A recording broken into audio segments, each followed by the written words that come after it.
Buenas tardes, docente. En esta oportunidad vamos a hablar sobre la la semana número 7, sobre la corrupción. Para empezar, hemos tenido un inconveniente en lo que concierne a reunir con los compañeros y como es de responsabilidad de cada uno, pues no, profesor, he creído conveniente realizarlo yo, ¿no? Ya queda a criterio de ustedes si los considera o no, pero voy a enviar el video con mi exposición y con las disculpas del caso porque estoy un poquito agripada.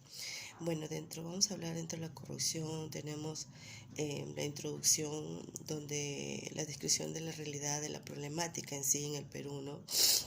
Que se ubica en el 78% en el último índice de percepción de la corrupción, que está publicada en la Organización de Transparencia Internacional, y asimismo el 44% de los peruanos consideran que la corrupción es el principal problema del país, ¿no? En la encuesta nacional que es de Urban en el año 2013, dice que la corrupción es un tema que se encuentra hoy en día en discursos políticos, ¿no? En la prensa, en las conversaciones cotidianas de la gente adulta en este caso, ¿no?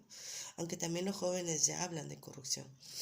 Todos sabemos que el mal que frena el desarrollo del país y que el dinero del Estado muchas veces es mal utilizado para intereses propios, fines reales, y al final todos llegan a la misma conclusión, que en el Perú es un país corrupto y que se debe combatir, ¿no?, este mal cuando se vuelve a tocar, mayormente cuando se vuelve a tocar estos temas, se vuelve a decir el mismo y al final todo termina en lo mismo, ¿no? Redundando, donde se dice, obviamente, pero se resuelve, ¿no? Resuelve nada, porque inclusive ha habido oportunidades que la Contraloría ha llegado a los sitios, ¿no? Por ejemplo, yo trabajo en una entidad pública y la Contraloría ha llegado, a pesar que ha encontrado indicios, ha entablado conversaciones con los altos funcionarios y bueno, han salido absueltos, ¿no?, en este caso, y cosa que no debe ser, porque empezamos por ahí que la Contraloría, la probabilidad de que sea la más corrupta en este caso, ¿no?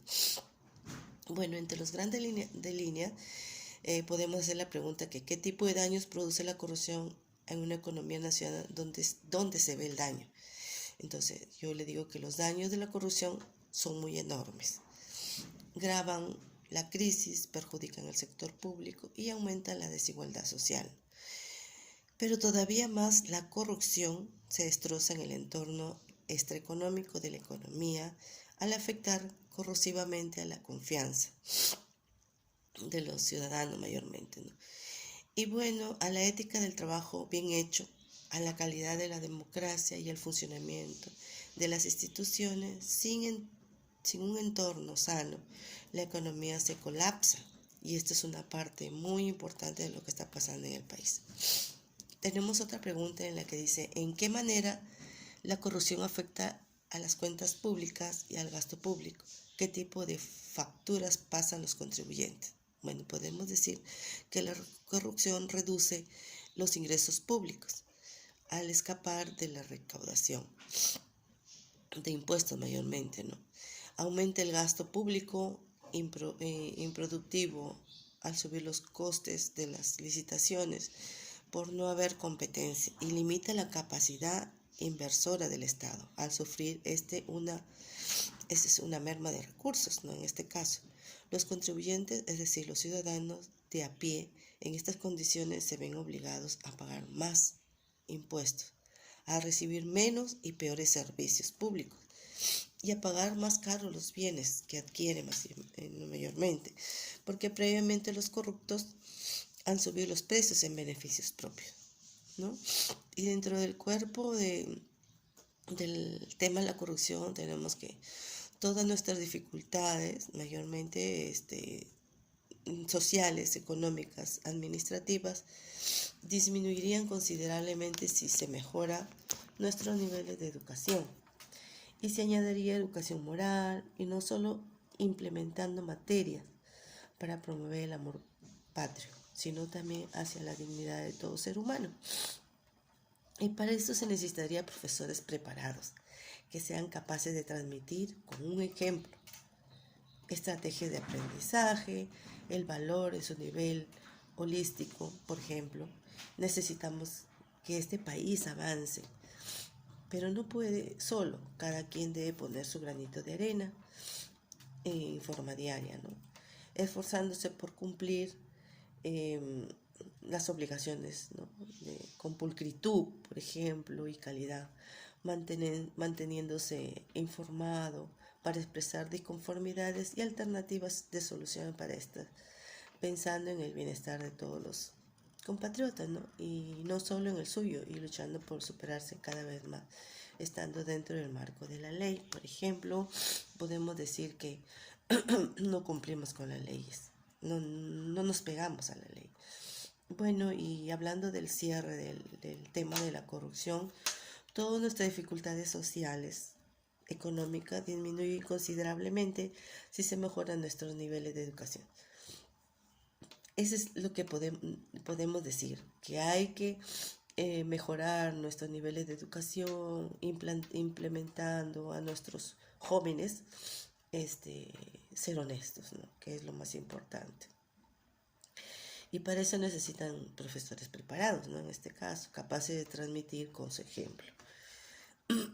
Más que nada manteniéndonos informados de sus disconformidades. El bienestar para todos los compatriotas, no solo en el suyo, y luchando para superar cada vez más, estando dentro del marco de la ley. Y podemos concluir sobre el tema de la corrupción, que es un fenómeno histórico, porque durante la vida republicana ha sido un problema que ha quejado a nuestra sociedad en estructura, puesto, encuentra arraigado en la vida nacional, ¿no?